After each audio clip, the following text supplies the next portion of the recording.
दो प्रकार के पुण्य होते हैं।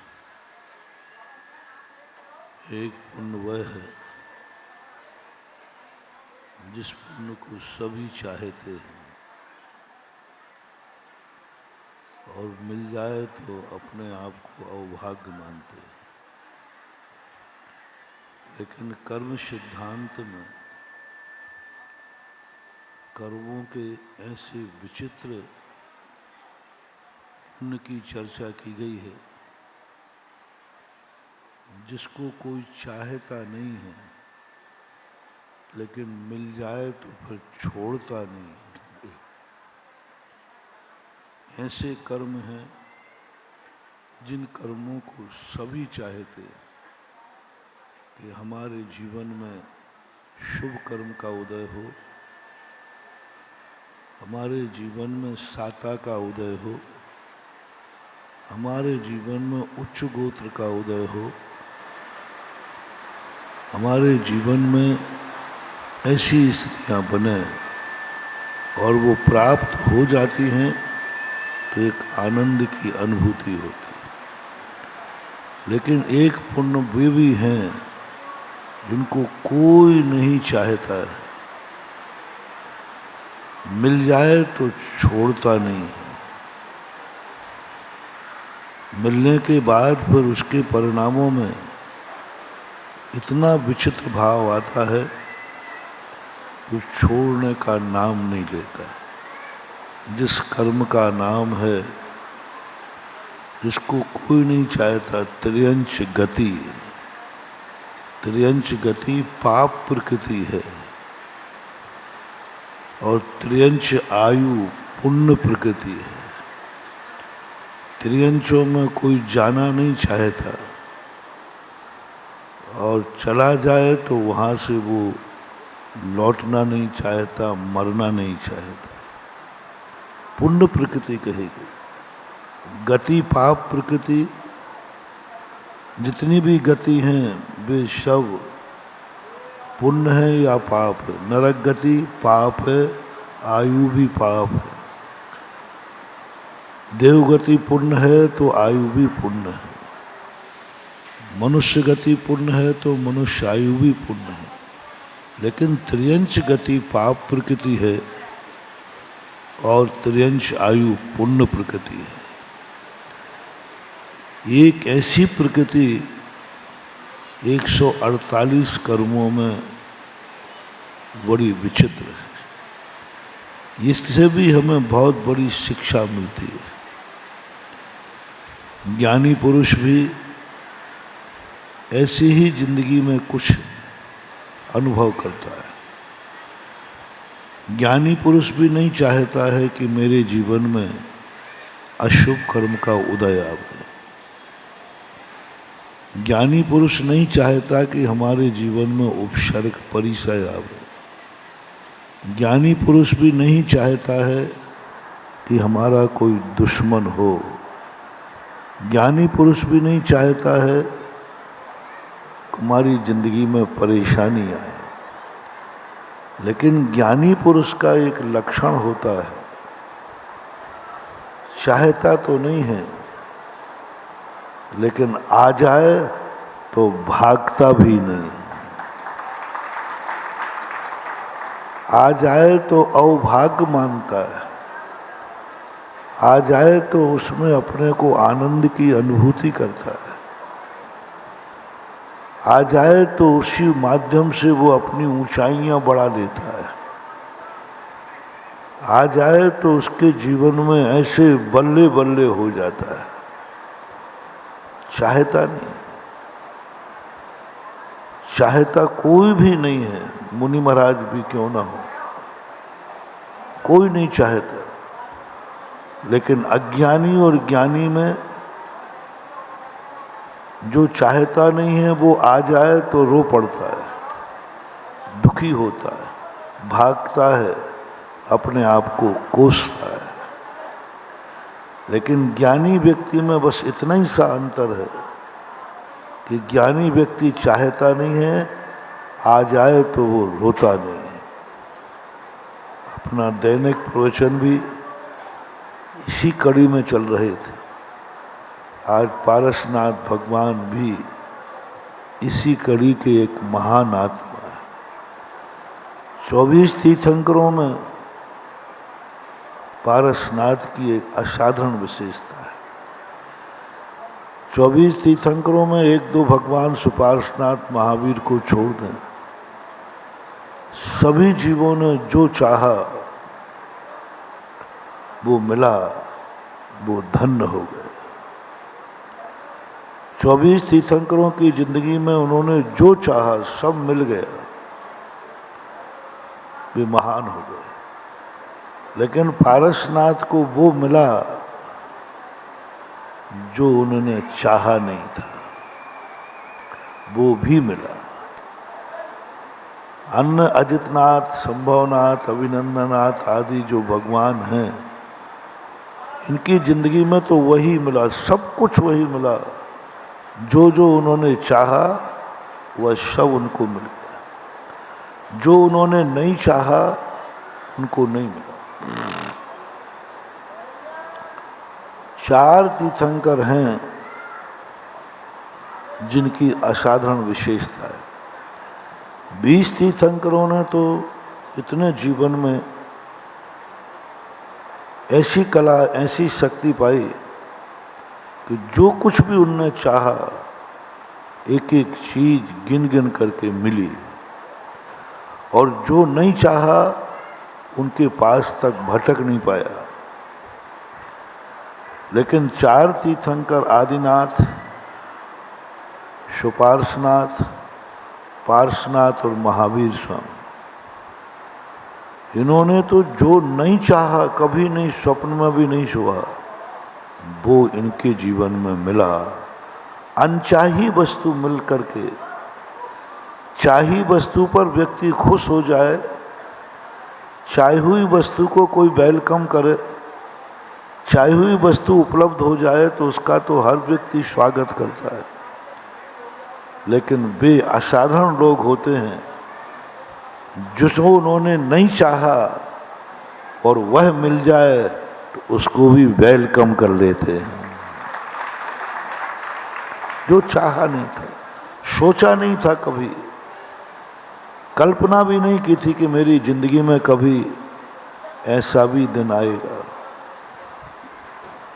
सोचा नहीं था कभी कि मेरी जिंदगी में ऐसा कष्ट आएगा। सोचा नहीं था पारसनाथ ने कभी मेरी जिंदगी में ऐसा भाई मिलेगा। सोचा नहीं था कभी मुझे ये दिन भी देखना पड़ेगा। सोचा ही नहीं था। पारसनाथ की भी कल्पना में नहीं था, उनके भी ज्ञान में नहीं था। वो भी यही जानते थे मैंने इतना पुण्य किया है, इतना सब, जो चाहा है वो ही मिलेगा। वो क्यों मिलेगा जो मैंने नहीं चाहा। लेकिन पारसनाथ को जब मिला अनचाही वस्तु, बहुत बड़ा मोटिवेशन है महानुभाव। आज पारसनाथ निर्माण महोत्सव पर एक हमें वो शक्ति लेना है, वो मुस्कान लेना है, उसको वेलकम करना है, उसको अवभाग्य मानना है। जो हमने कभी नहीं चाहा वो मेरी जिंदगी में आ जाए। जो दिन हमने कभी नहीं चाहे थे ऐसा दिन आ जाए। जो मुसीबत हमने कभी नहीं चाही थी वो मुसीबत आ जाए। जो कांटे हमने नहीं चाहे थे वो कांटों वाला रास्ता मिल जाए। जो हमारी ज़िंदगी में, हमने अपनी ज़िंदगी में ऐसी संगति नहीं चाही थी, ऐसी संगति मिल जाए। ऐसा परिवार मिल जाए जिसको तुमने कभी नहीं चाहा। बेटा भी हो सकता है, माँ बाप भी हो सकते, पति पत्नी भी हो सकते हैं। जैसा तुमने नहीं चाहा वैसा पति मिल गया, जैसा नहीं चाहा वैसी पत्नी मिल गई, जैसा नहीं चाहा वैसा बेटा मिल गया, जैसा नहीं चाहा वैसा भाई मिल गया, जैसा नहीं चाहा वैसा पड़ोसी मिल गया। जो कभी नहीं चाहे मुस्कान सबने चाही और आंखों में आंसू मिल गया। ये सारी की सारी चीजें हमारी अनचाही वस्तु आज सबको, अपन सबको एक पारसनाथ से शिक्षा लेना है।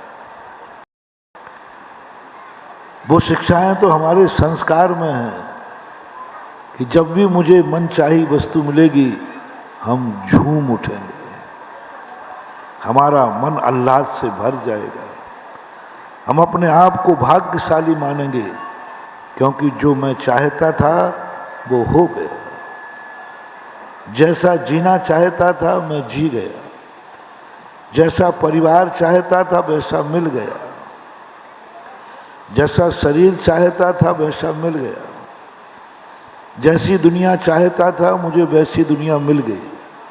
ये तो अपन ने बहुत कर लिया, बहुत बार, अनादिकाल से हम यही आनंद मनाते आए,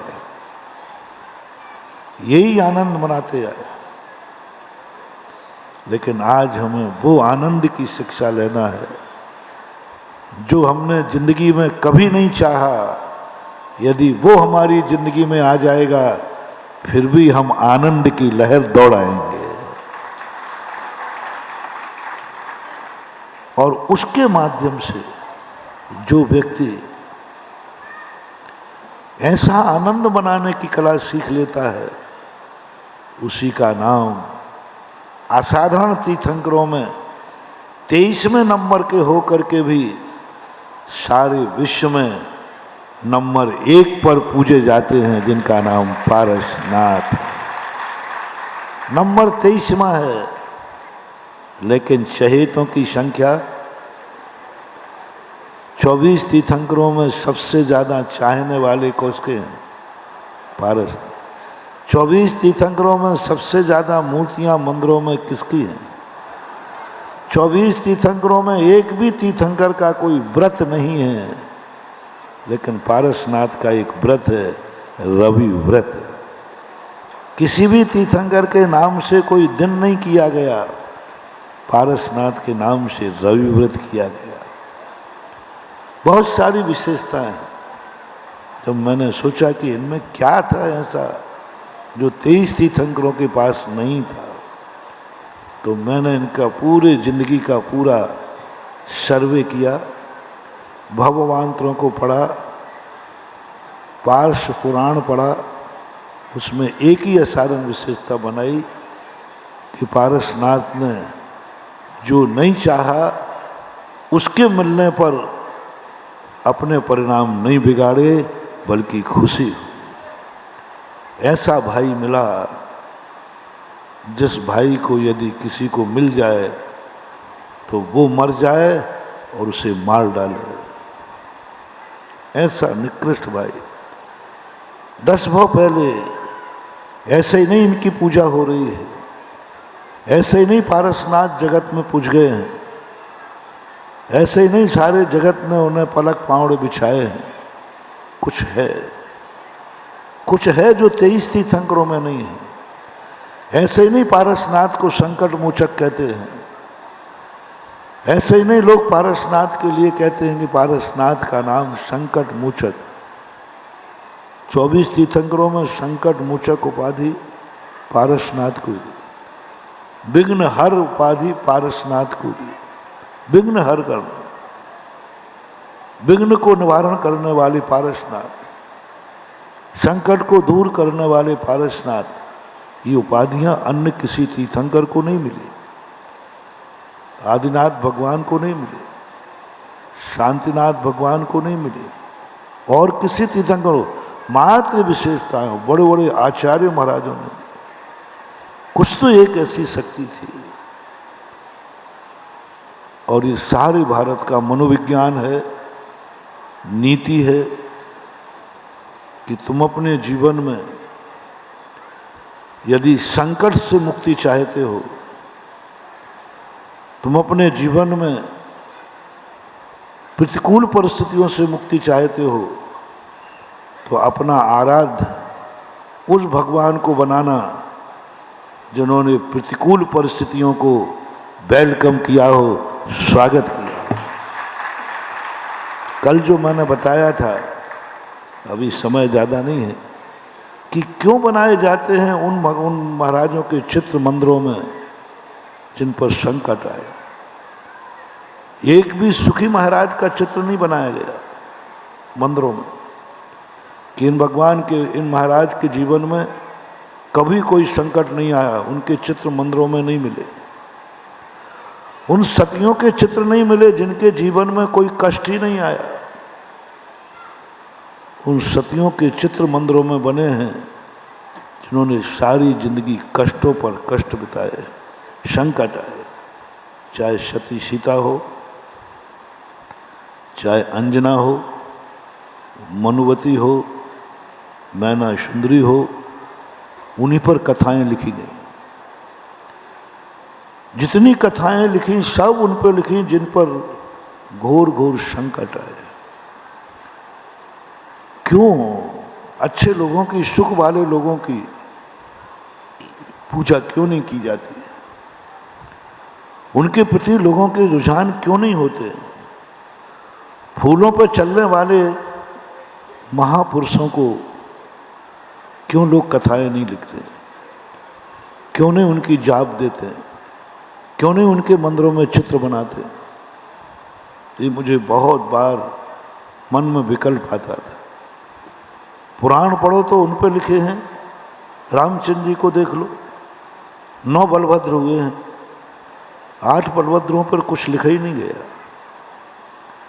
बलभद्र बराबर होते हैं, सबकी शक्तियां बराबर होते हैं।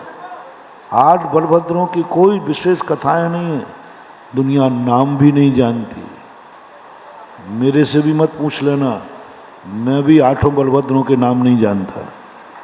हाँ, नहीं तो कहो महाराज 9 बलभद्रों के नाम गिनाओ, तो 2-3 की तो गिना दूंगा, 8 के नहीं गिना पाऊंगा। मैंने कभी रटे ही नहीं, याद ही नहीं किया, दुनिया ही ने याद नहीं किए। क्यों करूं? उनके नाम लेने से, उनके नाम रटने से कोई फायदा नहीं है। एक का जरूर हमें भी याद है, आपको भी याद है, सारे जगत को भी याद है, जिनका नाम है श्री राम। आपने रामचंद्र जी का नाम सुना? मैंने भी सुना। क्यों? 8 बलभद्रों ने ऐसी क्या कमी थी जो उनके नाम जगत में प्रसिद्ध नहीं हुए? कोई कमी नहीं। पूरा मैंने मिलान किया सबका, सुख में पुण्य में सब बराबर थे। मात्र एक था कि 8 बलभद्रों के जीवन में कभी संकट नहीं आया और रामचंद्र जी के जीवन में संकट के अलावा कुछ आया ही नहीं। इसलिए जगत ने उनको प्रसिद्ध कर दिया, उन पे कथाएं लिख दी, उन पे पुराण लिख दिए, और कोई कारण नहीं था। और उसका सबसे बड़ी संकट के कारण से पूजनीय नहीं हुए। यदि संकटों के कारण से हो जाएं तो सारे नारकी पूजनीय हो जाएं। सबसे ज्यादा संकट तो नारकियों के। संकट को वेलकम कहना, संकट को अवभाग्य मानना, संकट से मान करके अपने आप में कहना अच्छा हुआ ये संकट आ गया, यही हमारी परीक्षा है। कल कहा था ना, जब भी तुम्हें कोई अशुभ कार्य होने पर सजा मिले तो भाग्यशाली मानना, अच्छा हुआ, जैसा किया था वैसा फल मिल गया। अच्छा हुआ तो सजा नहीं कहलाएगी, वो प्रायश्चित कहलाएगा, वो तप कहलाएगा। अपराध 2 व्यक्तियों से होते रहते। अपराध में कोई बड़ी बात नहीं है। संसार में कभी मन से, वचन से, काय से अपराध होते रहते। कोई व्यक्ति इस संसार में अपने आप को ये नहीं कह सकता है कि मेरे से कभी अनादिकाल से, अतीत भवों में भी कभी मेरे से कोई अपराध नहीं हुआ। ये संसार काजल की कोठरी है, कैसहु सयानो जाए पर लीक लागे पर लागे। आएगा संकट तो आएगा, गलतियां तो होंगी, अपराध तो होंगे, बस मोटिवेशन कल दिया था, ज्ञानी और अज्ञानी। अज्ञानी अपराध करता है, ज्ञानी भी करता है। अज्ञानी से अपराध होता है, ज्ञानी से भी होता है, इसमें कोई अंतर नहीं करूंगा। और बराबर अपराध होते हैं, बराबर एक समान। ज्ञानी और अज्ञानी के दोनों अपराध एक समान है, किंचित मात्र भी अंतर नहीं है। अब फर्क जहां मैं कर रहा हूं वहां समझना, अज्ञानी व्यक्ति अपराध करने से नहीं भागता है, सजा से भागता है। अपराध तो करेगा, सजा नहीं मिलना चाहिए, फरार होता। सजा देवें तो वो दुख मनाता है, कोसता है, सजा देने वाले को कोसता है।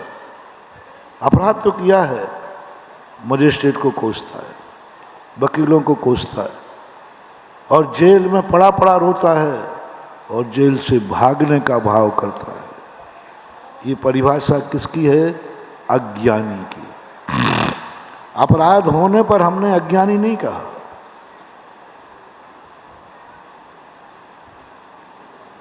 अपराध होने पर हमने अज्ञानी नहीं कहा, शास्त्रों में भी नहीं कहा।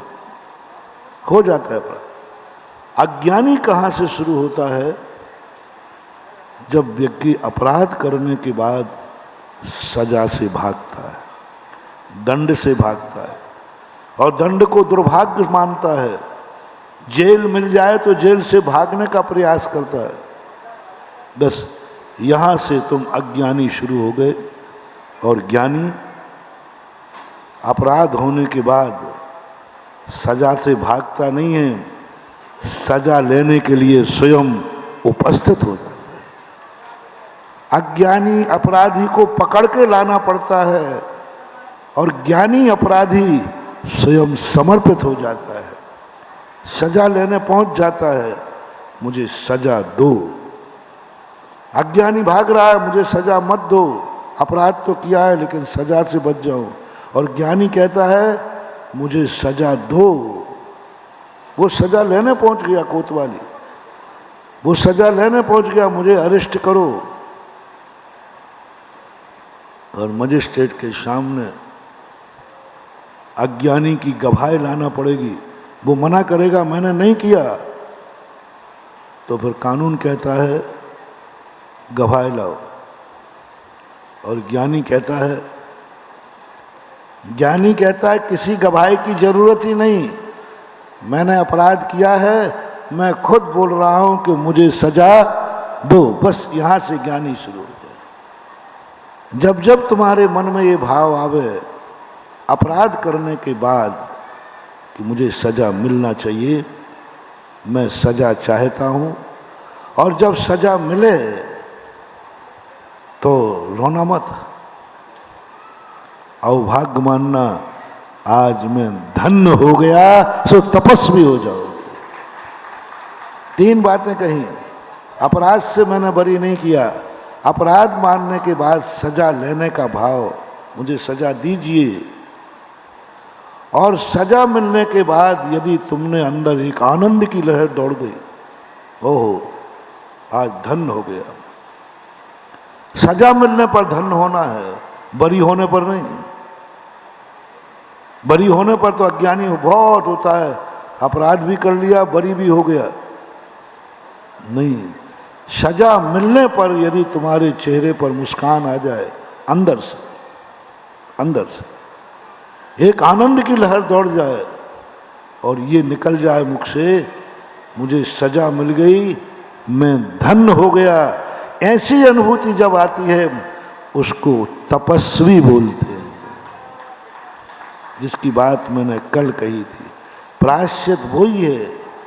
सजा का नाम प्रायश्चित नहीं है, सजा मिलने पर जो अवभाग्य आता है, अनुभूति होती है, उसका।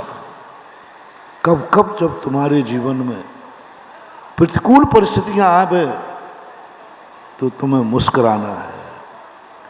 बस यही जिंदगी से अच्छे दिन शुरू हो जाए। बुरे दिनों में यदि तुम रो पड़े तो बुरे दिन और आएंगे। पूज्यवर उमा स्वामी महाराज दुख शोक तापा क्रंदन परिवेदनान्यान्य असद वेद्यस्य। दुख में दुखी हुए दुख और बढ़ेगा, सुख में इष्ट के वियोग में शोक मनाया शोक और बढ़ेगा, इष्ट का वियोग और होगा। अनिष्ट संयोग मिलने पर यदि तुम रो पड़े तो अनिष्ट और होगा। अभी मच्छर काट रहा है, अब बिच्छू काटेगा। मच्छर काटने पर तुम रो पड़े, बहुत मच्छर हैं, तैयारी रखो, अब बिच्छू आने वाला है। और बिच्छू पर रो पड़े तो फिर सांप आएगा, सांप पर रो पड़े तो शेर आएगा, बढ़ता जाएगा। ये उमा स्वामी की खोज है, कभी बताऊंगा मैं, अभी ज़्यादा नहीं। ये उमा स्वामी महाराज ने एक ऐसी खोज की है जो कहा, उन्होंने कहा यदि तुम सुख चाहते हो तो दुख में दुखी मत होना, वियोग में शोक मत मनाना, अनिष्ट संयोग में रोना मत। ये सारे सारे प्रसंग सोचने के लिए हमें मजबूर करते हैं। जब जब तुम्हारे जीवन में ऐसा परिणाम आवे कि मेरी जिंदगी, मेरा दिन बहुत प्रतिकूल चल रहा है, मेरे बहुत अशुभ दिन चल रहे हैं, मुझे बहुत घाटा हो रहा है, मैं बहुत बीमार हो रहा हूँ, मेरे शत्रु बहुत बढ़ रहे हैं, मेरे रास्ते में कांटे बहुत हैं, और आगे अनुभव में आगे, बस उसी दिन तुम भगवान को श्रीफल लेकर चले जाना। भगवान अवभाग्य है, मैं धन हो गया, मैंने जैसा किया था वैसी सजा मुझे मिल गई। मैं गरीब हो गया, मैं बर्बाद हो गया, मैं दिवालिया हो गया।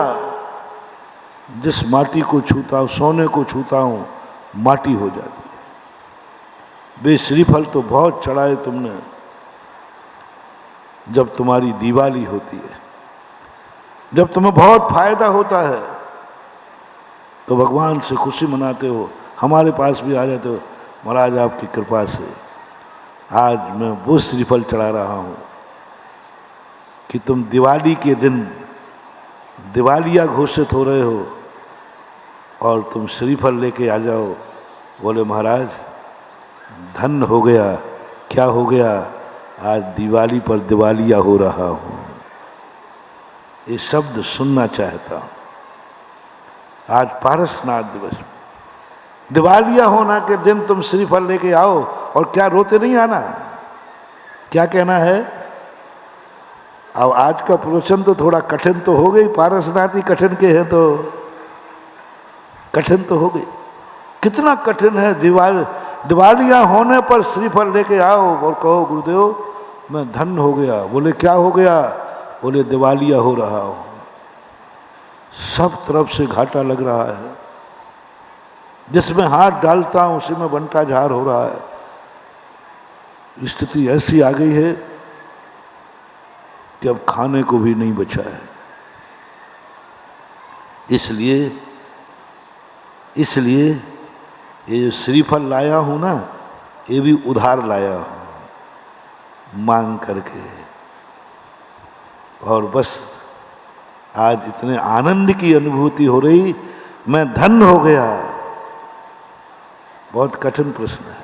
मैं धन हो गया, आनंद से आ गया, मजा आ गया। ज्ञानी व्यक्ति की बात कर रहा हूँ, उससे पूछना क्यों आनंद आ गया? बोले मुझे ऐसी ही सजा मिलना चाहिए थी, क्योंकि मैंने ज्ञान पढ़ लिया शास्त्रों में। कभी मैंने धन पाकर के पाप किए होंगे, धन पाकर मैंने दान नहीं दिया होगा, धन पाकर के मैंने जुआ खेला होगा, अय्यासी की होगी, ऐसो आराम किया होगा, पापों में गमाया होगा। हमारे सामने दान देने के मौके आए, ना हमने कभी किसी को दान दिया। जितना धन का दुरुपयोग किया होगा, और धन का दुरुपयोग करने वाले की यही सजा होना चाहिए जो मेरी हुई है, बस इतना सा करना है। क्योंकि ये तो निश्चित है ना कि बुरे दिन आए तो कोई ना कोई कर्म का उदय तो है। जरूर मेरे लिए बहुत अच्छा किया प्रभु, ऐसे ही होना चाहिए। मुझ पापी को ऐसी ही सजा मिलना चाहिए। मैंने धन का दुरुपयोग किया, मैंने धर्म पापों में बहाया, मैंने धन के बल पर अत्याचार किए, मैंने धन के बल पर कितनों की जिंदगी बर्बाद की, मैंने इस धन के बल पर कितना क्या क्या नहीं किया। अच्छा हुआ, ऐसे पापी को यही सजा मिलना चाहिए जो मुझे मिल गई, मैं धन्य हो गया। बस ऐसी अनुभूति यदि अंदर से दौड़ जाए, समझ लेना ये दिवाली तो दिवालिया की निकलेगी और अगली दिवाली पौवारा की निकलेगी, ये निश्चित है।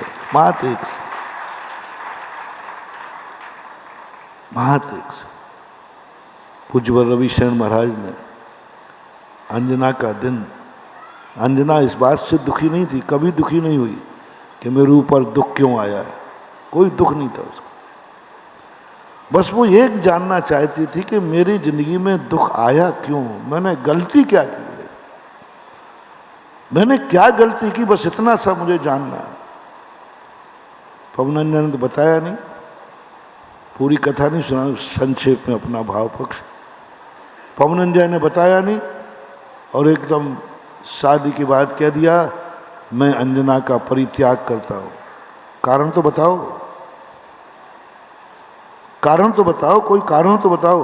कारण नहीं बताया, 22 साल तक कारण नहीं बताया, कोई ने नहीं बताया, किसी को मालूम ही नहीं था। कारण मात्र 2 लोगों को पता था, पवनंजय को और पवनंजय के मित्र प्रहस्त को, 2 के अलावा किसी को मालूम नहीं था। और दोनों ने मौन साध लिया। पवनंजय ने प्रहस्त को कह दिया सौगंध चढ़ा के, तू किसी को कारण नहीं बताएगा, तो पवनंजय ने मौन ले लिया। अंजना बस एक ही बात की, संकट से दुखी नहीं थी वो। कारण क्या, क्यों हुआ मेरी जिंदगी में ऐसा। आप लोगों को भी जब जिंदगी में संकट आवे, उससे घबराना नहीं, उसको दूर करने का उपाय सोचना नहीं, बस एक जरूर खोज करना, ऐसा क्यों हुआ। तो हमने अंजना जंगलों में भटक रही है, घर में हनुमान है, महाराज मिल गए एकाएक अवधि ज्ञानी। उससे कुनु महाराज से कुछ नहीं पूछा, बोले महाराज बहुत संकट हैं, ये संकट दूर करो, नहीं कहा। कब संकट दूर होगा नहीं पूछा, नहीं पूछा। एक ही बात पूछी, महाराज बहुत अवधि ज्ञानी थे, वो भी नहीं समझ पा रहे थे कि इसका कैसे अच्छे दिन आए, इस सती के अच्छे दिन कैसे आए। तद्भव मोक्षगामी जीव गर्भ में विराजमान है वो भी, लेकिन कैसे करें, उनका भी दिमाग काम नहीं कर रहा था। तब अंजना ने एक प्रश्न किया। महाराज ने कहा बहुत दुखी हो आप। बोले महाराज कोई बात नहीं, ये तो दुख आते रहते हैं, इसको दूर करने का उपाय। बोले महाराज क्या उपाय है, आने दो, तो किससे क्या बिगड़ता है। यदि महाराज यदि आप कुछ अवधि ज्ञान आपके पास हो तो बस इतना सा बता दो, ये दुख मुझे किस लिए आया है। तब अंजना को बताया गया कि पूर्व भव में तूने अपनी सौतिया डाहे के कारण से 22 मिनट के लिए जिनेंद्र भगवान की मूर्ति को छुपाया था, पानी में डाल दिया। मात क्योंकि तेरी सौत का नियम था बिना दर्शन के हम भोजन नहीं करेंगे, और उसका एक दिन पहले उपवास था। अष्टान का पर्व के, अष्टान का पर्व के उपवास थे, और 8 दिन से उसने अन्न जल ग्रहण नहीं किया, और 9वें दिन जब तक भगवान का दर्शन नहीं होगा वो ग्रहण नहीं करेगी। तो तुमने कहा, तुमने अन्न भाव आया भगवान को गायब कर दो, ये 9वां दिन भी भोजन नहीं कर पाए। तो 22 मिनट के लिए तूने मूर्ति का अपमान किया था। भगवान अंजना के चेहरे पर जो तेज था, नाच उठी अंजना। ओहो, बोले अच्छा हुआ ऐसे पापी को, पापिन को यही सजा मिलना चाहिए। और मुझे खेद है महाराज, इतने बड़ी पापिन को 22 वर्ष की सजा, इतनी बड़ी पापिन को जिसने मूर्ति का अपमान किया, 22 वर्ष बस। इसे तो 22 सागर की आयु का छठवें नरक का दुख मिलना चाहिए था। ये वो पापिन हूं। क्या गजब का! 22 सागर, स्त्री छठे नरक तक जाती है। 22 सागर की आयु की सजा, कष्ट मुझे मिलना चाहिए था। इतना माफ किसने करा दिया? 22 सागर के कष्ट को 22 साल में, इतनी छोटी सजा। नहीं, ये मेरे साथ अन्याय हुआ है। जिसने भी ये सजा माफ कराई, ये अन्याय हुआ है। मुझे 22 सागर वर्ष की सजा मिलना चाहिए थी और मुझे 22 साल की सजा मिली। ये मेरे साथ अन्याय हुआ है। क्या गजब का सोच! दुनिया तो कहती है 22 साल की मिली, ये भी अन्याय हुआ है। और वो कहती है जिसने भी सजा कम की है वो न्यायाधीश नहीं है। मुझे और सजा मिलना चाहिए थी। मुझे हजारों सैकड़ों भवों तक ऐसे दुख मिलना चाहिए थे। भवान्तर तक भी मुझे घानी में पेला जाए, नरकों में डाला जाए, तो भी सजा कम है। और ये सजा अन्याय हुआ। ये उपवास सुनकर महाराज ने कहा, क्या बोल रही है अंजना? आज तक दुनिया में मैंने ऐसा जीव नहीं देखा जो कम सजा मिलने पर अन्याय कह रही है। और ये कह रही है ठीक मिली सजा, ऐसी ही मिलना चाहिए मुझे, क्योंकि मैंने अपराध किया। महाराज मुस्कुरा गए, बोले जाओ देवी, अब तुम्हारे बुरे दिनों का अंत आ गया है। अभी अभी जो तुमने जो निधत्त निकाचित कर्म था, अभी अभी जो तुम्हारे मन में जो दुख का पहाड़ टूटा था, जब तुमने ये सुनकर कहा कि ठीक हुआ, मुझे यही सजा मिलना चाहिए थी और कम सजा मिली, इसी समय तुम्हारे सारे असाता कर्मों का क्षय हो गया और बहुत जल्दी शुभ उदय आने वाला है। इतने जल्दी कोई नमोकार मंत्र से शुभ उदय नहीं आएगा। मुनि भी बन जाना, तपस्या कर लेना, तो भी नहीं आएगा। संसार में, दुनिया में कोई भी ऐसा व्रत नियम नहीं है जो इतने जल्दी कर्मों का क्षय कर दे। जो यह व्रत है कि जब तुम्हारे अशुभ कर्म के उदय आए तो रोना मत, ये कहना जरूर मैंने ये खोटा काम किया है तभी मेरे अशुभ कर्म का उदय आया। आज नहीं किया, कल किया होगा, कल नहीं परसों किया होगा, इस भव में नहीं अगले भव में किया होगा, लेकिन किया होगा। बिना किए हुए कभी कोई किसी को कष्ट होता नहीं। कर्म कभी बिना निरपराधी को सजा देता नहीं। मैंने जरूर किया, भवान्तर में किया होगा, अच्छा हुआ, अच्छा हुआ मैंने पैसे का दुरुपयोग किया, बहुत दान के मौके मिले, मंदिर बन रहे थे, चतुर्मास हो रहे थे, विधान हो रहा था, लेकिन मैंने 1 रुपया भी दान नहीं दिया और पापों के लिए तिजोरियां खोल दी थी। भोग विलासिता के लिए हमारे पास खूब धन दौलत था। इसका परिणाम आज है कि मैं घाटे में हो गया, गरीब हो गया। भगवान अच्छा हुआ मैं धन हो गया, या सजा पाकर के समझ लेना तुम्हारी गिनती अब तपस्वियों में आ गई। और तपसा निर्जराश्च, तब से ही निर्जरा है। और सबसे बड़ा सरल तप, सबसे कठिन तप अभ्यंतर तप होते हैं, जिनमें एक प्रायश्चित आता है। और प्रायश्चित का अर्थ सजा मिलने पर धन्य मानना, सजा मिलने पर धन्य मानना, प्रतिकूल परिस्थिति। पारसनाथ जीवन का यही 10 भव पहले ऐसा भाई मिला, ऐसा निकृष्ट भाई मिला, संसार में शायद ही ऐसा कोई दूसरा भाई मुझे देखने में सुनने में नहीं आया, और यदि होगा तो वो कोई भाई ऐसे भाई को जिंदा नहीं रहने देगा। सब कुछ बर्बाद कर दिया। बड़ा भाई था, अग्निभूति और वायुभूति, सब कुछ बर्बाद कर दिया। मेरे मुंह से कहने में थोड़ा सा संकोच हो रहा है। जिस ढंग से उसने बर्बादी की, सब कुछ लूट लिया। उसकी पत्नी के साथ जो किया वो शब्द बोलने लायक नहीं। सारे नगर में थू थू हो गई। राजा ने कहा कि ऐसा निकृष्ट व्यक्ति मेरे राज्य में रहने लायक नहीं है, इसको फांसी दी जाएगी, देश निकाला दिया जाएगा।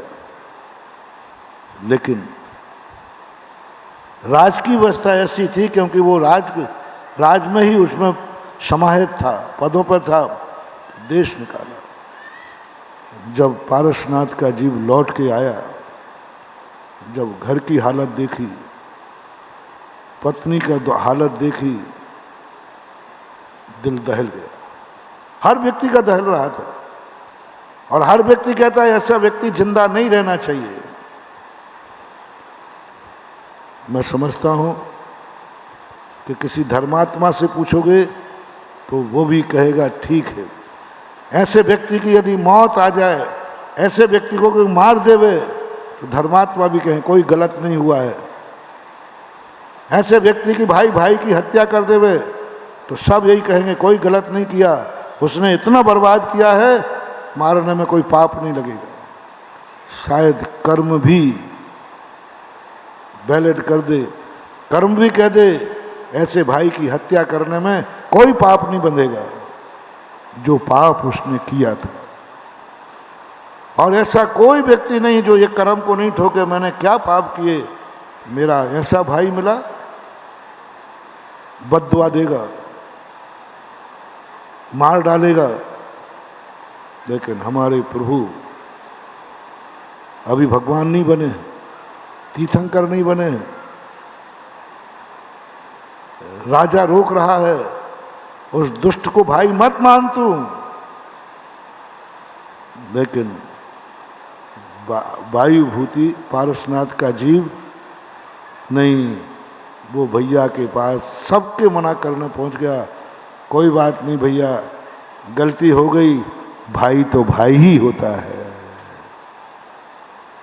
भाई तो भाई ही होता है। क्या बात है महानुभाव, इतने पर भी वो अपने आप को दुर्भागी नहीं मान रहा है। कोई गलती नहीं थी, और भाई के पैर पकड़ लिए, बोले भैया जो हुआ सो हुआ, अब आप घर चलिए, घर चलिए। जो हो गया सब कुछ मिटा जा सकता है, लेकिन भाई नहीं। वो पैर पकड़ रहा है, और भाई इतना दुष्ट, उस समय भी 12 मन की शिला लेकर के वो तपस्या कर रहा था, वो शिला पटक दी। दुष्टता देखना, प्रतिकूल परिस्थितियां देखना। अब भी पारसनाथ का जीव मानने को तैयार नहीं कि ये भाई दुष्ट, इतनी गलती करने पर भी मैं माफ कर रहा हूं, पैर पड़ रहा हूं, इसने 12 मन की शिला पटक दी। नहीं, क्या सोचता है पारसनाथ का जीव, नहीं नहीं भैया ने शिला नहीं पटकी, वो तो पैर मैंने पकड़े तो पैर से कारण हिल गई, इसलिए शिला गिर गई। क्या कैसी आत्मा है। नहीं नहीं भैया ने शिला नहीं पटकी, भैया क्यों पटकेगा, वो तो मैंने पैर पकड़े तो पैर हिल गए, वो शिला भारी थी, 12 मन की शिला लेके खड़ा था वो। यानी अपने को दोषी ठहरा दिया, मेरे पैर के हिलने से शिला गिरी इसलिए मैं मर गया, मेरे ऊपर गिरी। कोई बैर भाव नहीं बांधा, कोई संक्लेश नहीं बांधा, अपने उपादान को दोषी देकर के चलता रहा। और एक भाव नहीं, पारसनाथ के 10 भाव उठा के चलो। हर बार पारसनाथ मुनि अवस्था बनी, शेर बन के खा गया, पारसनाथ उसको दोष देने को तैयार नहीं, मेरे यह शुभ कर्म का उदय। अजगर बन के निकल गया महाराज को अलग अलग भवों में, महाराज दोष देने को तैयार नहीं। आज अंतिम भव था पारसनाथ भगवान का, बिजौलिया के अंदर। वो नदी भी मैंने देखी है, जिस शिला पर भगवान पारसनाथ प्रभु बैठे थे, उस शिला पर मैंने 4-4 महीने ध्यान करने का भाव किया। कई घंटों घंटों बैठता था वहाँ। चतुर्मास हुए 2 और 1 कोरोना ने करा दिया रेगुलर बिहारी। उस चट्टान पर बैठ करके जहाँ प्रभु बैठे थे, जहाँ प्रभु ने ये सिद्धियाँ की थी, अच्छी सिद्धि नहीं, भगवान की सिद्धि नहीं, बुरे दिन को अवभाग्य माना था।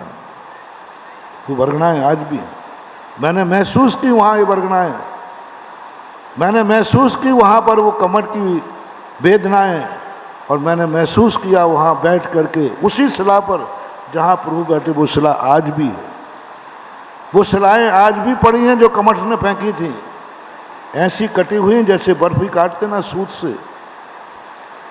वो शिलाएं वहाँ पर मात्र 500 मीटर की जगह में है। पूरी नदी को मैंने किलोमीटरों से घूमने गया, कहीं ऐसी शिलाएं मैंने भारत में ऐसी शिलाएं नहीं देखी। और आधा किलोमीटर यानी 500 मीटर के अंतर्गत वो हैं, आगे पीछे कहीं पूरे कहीं भी ऐसी शिलाएं नहीं, बिल्कुल कटी हुई, चारों तरफ से कटी हुई हैं।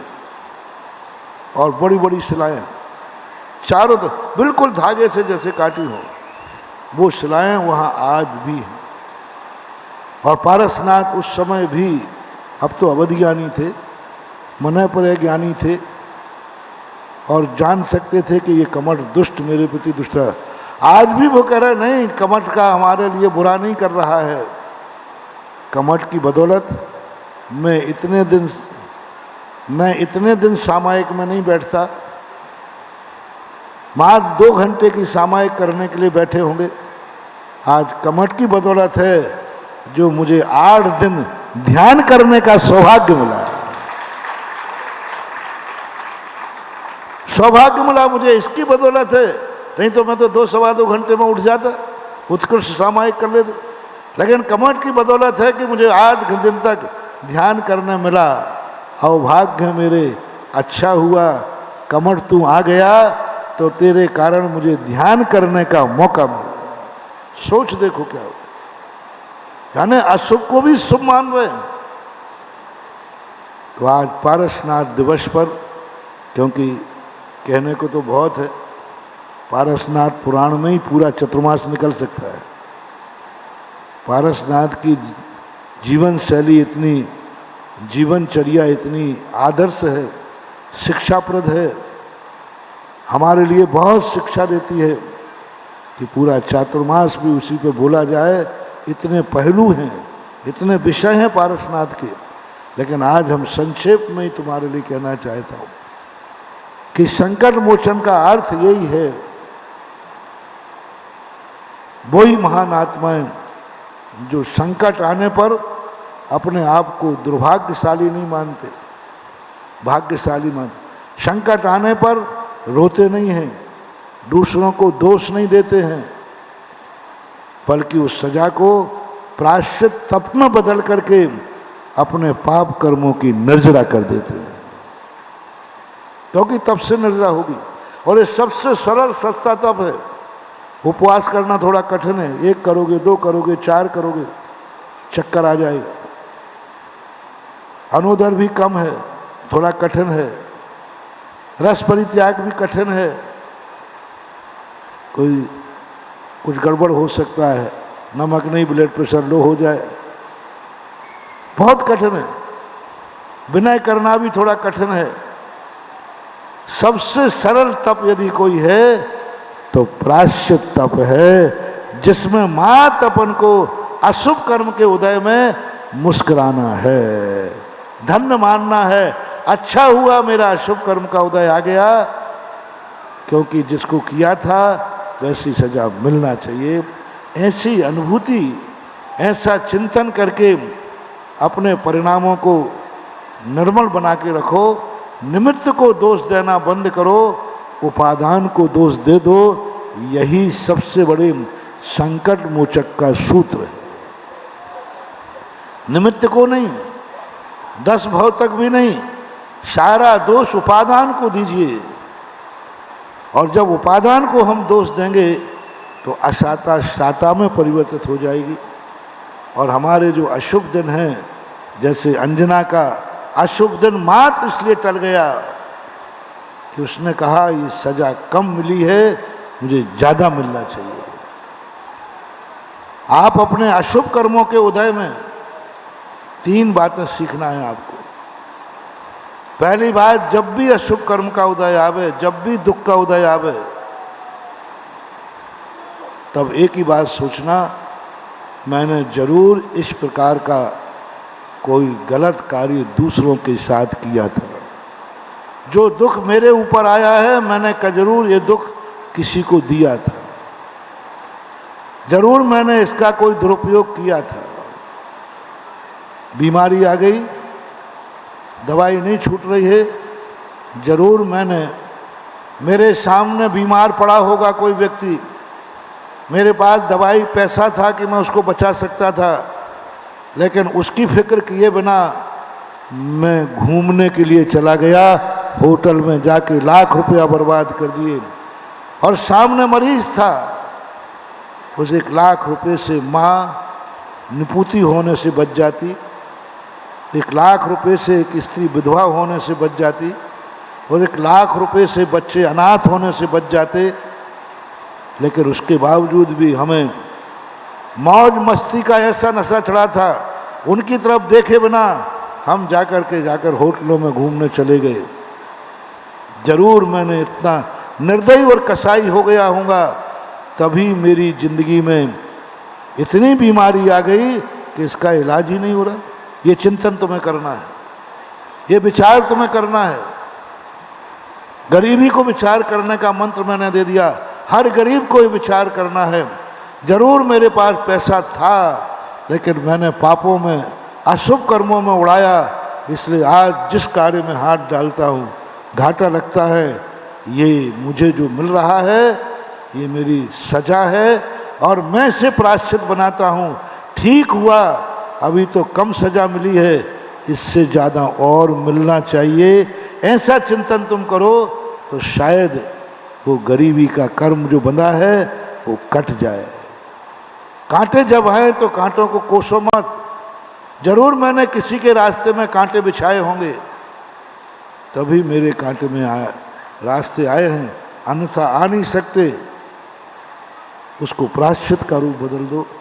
ऐसा चिंतन, ऐसा सोच इन महान आत्माओं के जीवन से, इनके जीवन चरित्र पढ़ने का अर्थ ये नहीं है कि उनके जीवन में क्या क्या हुआ। इनके पढ़ने का अर्थ है जो इनके जीवन में हुआ वही मेरे जीवन में हमें उतारना। बंदे तद्गुण लब्धे, पारसनाथ की, मैं तो पारसनाथ भगवान के जीवन से यही शिक्षा लेता हूँ, और मुझे भी पारसनाथ बहुत अच्छे लगते हैं। लेकिन उनके जीवन चरित्र से चिंतन करने पर बहुत शक्तियाँ आती हैं, बहुत ताकत आती है, बहुत विल पावर बढ़ता है। पॉजिटिव थिंकिंग नहीं, पावर थिंकिंग आती है। पॉजिटिव थिंकिंग तो बहुत छोटी है, पावर थिंकिंग, जिस व्यक्ति के जीवन में पावर थिंकिंग चाहिए है वो पारसनाथ के जीवन को पढ़े, समझे और उतारे। पावर थिंकिंग आएगी। पावर थिंकिंग के लिए ही ये मंदिरों में जो संकट आने वाले महाराजों के चित्र बनाते हैं, उनसे पावर थिंकिंग आती है। सुख वाले देख कर नहीं, सुखी व्यक्ति को देख करके पावर थिंकिंग नहीं बढ़ती है। महान आदमी जो दुख में हंसता रहता है, दुख में मुस्कुराता रहता है, ऐसे व्यक्ति को देखकर पावर थिंकिंग बढ़ती है, इच्छा शक्ति बढ़ती है, विल पावर बढ़ता है, और बड़े बड़े कष्ट आ जाएं तो भी घबराहट नहीं होती, क्योंकि उसने संकटवान व्यक्ति की पूजा की है। उसने इतने संकट में पड़े हुए का भी निर्माण लाडू चढ़ाया, पारसनाथ का निर्माण लाडू चढ़ाया, उनका चढ़ाया, जिनमें संकट दूर करने की शक्ति थी, फिर भी वो संकट पर मुस्कुराते रहे, हंसते रहे, कभी वो अपने परिणामों से गिरे नहीं। ऐसे व्यक्ति की पूजा करोगे तो हमारी पावर थिंकिंग बढ़ेगी। श्री राम की संकटों को देख करके हम उनका नाम स्मरण जीवन चरित करेंगे, हमारी पावर थिंकिंग बढ़ेगी। कि इतना बड़ा झटका कि सुबह राजगद्दी मिलना है और शाम को हंगामा खड़ा कर दिया। राजगद्दी घोषित हो चुकी थी, अयोध्या दुल्हन की तरह सज चुकी थी, सारी तैयारियां हो चुकी, एक रात ही तो बाकी थी, और रात में इतना बड़ा हंगामा, रात में इतना विपरीत वातावरण, उसके बावजूद भी देखना पावर थिंकिंग, देखना श्री राम की।